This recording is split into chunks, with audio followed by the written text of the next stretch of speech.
What's going on, YouTube? Fuzzy Wuzzy back again in this lift. If you remember last time, this thing had a friction problem turning. Several people suggested, yo, that shit looks rough. Smooth that out and grease it up. You'll be good. All right, well, I'll give it a try. That's the best I could get it. It is heavily pitted, but I used a file. I used 130 grit, then 220 grit in there. And other than the deep pitting, I mean, it feels pretty smooth. Same thing with this. This was a lot easier to clean up. This is pretty damn smooth. I know it looks like shit because of the pitting, but that's pretty damn smooth. So I'm gonna apply a liberal amount of grease, a lot of grease, and let's throw this shit back together. See what happens. I hope this works. Shoo-wee.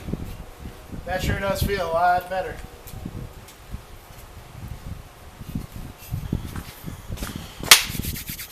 Moment of truth.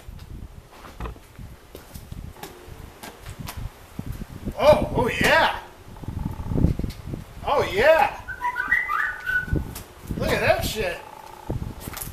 That was easy.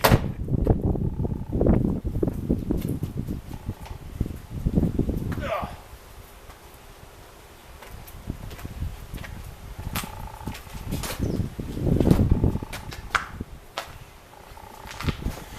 I still can't move it from the base, but man, that is more than manageable. Man, I could live with that. Thanks, fellas, for suggesting that shit. If that didn't work, what I was thinking...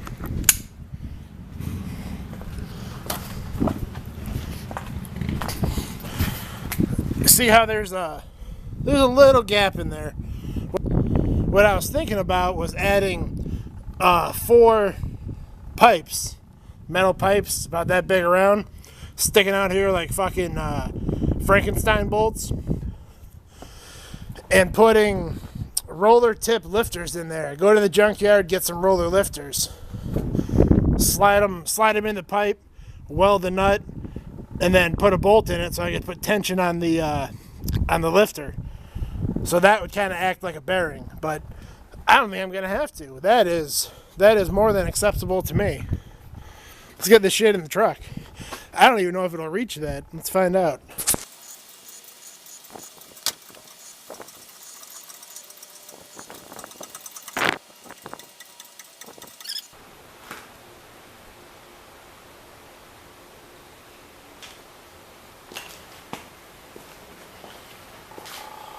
Well, son of a diddly. That cylinder ain't going up anymore. I don't think it's at full stroke. I think it's low on oil. Let me add some oil. I'll bring you back in a minute. Ooh, not quite yet.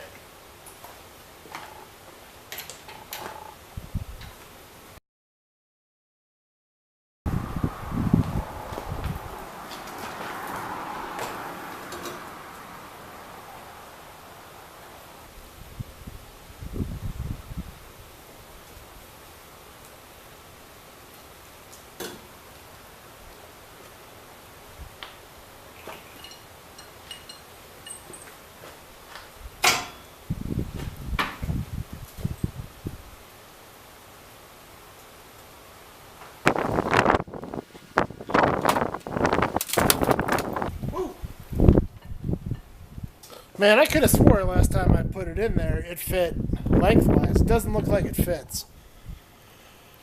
I'm going to play with that a little bit. I'll bring you back here in a second because we still got to do something about that foot.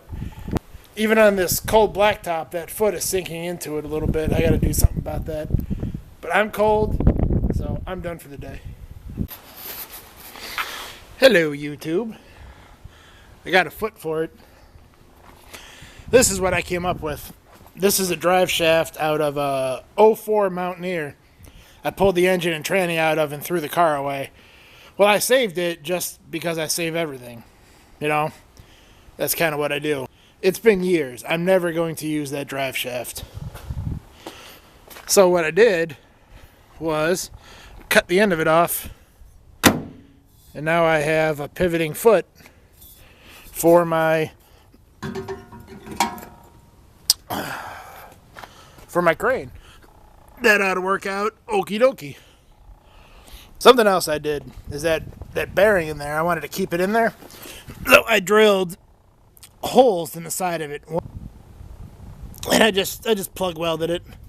Just one in the front, one in the back. It should keep it from falling out. It shouldn't go anywhere. That should be good enough. And that is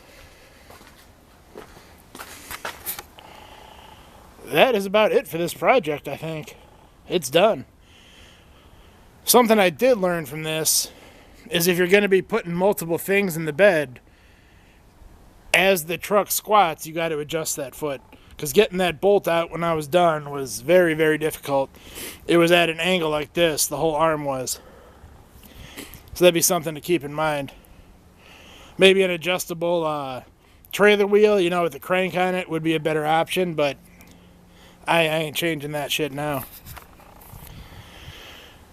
The grease.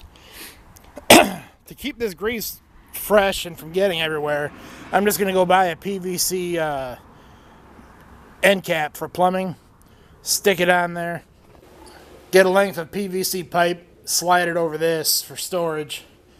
That way the grease doesn't get dirty, get, everywhere. That should keep it manageable. Thanks for watching, YouTube. This was a fun project. I built this whole thing for about $50 plus what I had on hand, so that's not bad. Cheaper than you could buy one, and I like building shit. Now I get to clean my garage because I destroyed this place building this thing. Alright, thanks for watching, YouTube. Peace. Something else I forgot to mention is if you're going to do this, that tube should be thicker. All the twist I'm getting is from that tube. That should be a 1/4 inch square tubing. The leg I got off the cherry picker works, but it should be 1/4. I could double it up because I still have the other leg. That'll take a lot of the twist out of it. Or something else I could do differently is make that piece longer so I could grab that diagonal way out there to help control the twist. That's an option. And because of all the twist it's having, I'm really glad I went through the tubing on this piece and not just welding it to the face. So if I had to do it again, that's what I would do differently. I would make that thicker or make that longer. But then weight's an issue. You got to carry this thing around. You see the problem here? It's kind of a double-edged sword here. And yes, something I want to do for the future is I want to build something that hangs off the trailer hitch here to support this arm so I could drive with it. That way, if I say go buy an engine off of Craigslist, I can just set it up at my house, drive there with it all set. I don't got to set it up and take it apart 2 times. I could just set it up, take the engine in, get here, take the engine out, and then disassemble it. Because it doesn't stick out wide at all. It only sticks out that much wider than the truck. It ain't wider than the mirror. So driving with it on is not going to be a problem. And because I want to drive with it in place, all the bolts that hold everything together, I just slid them in like pins.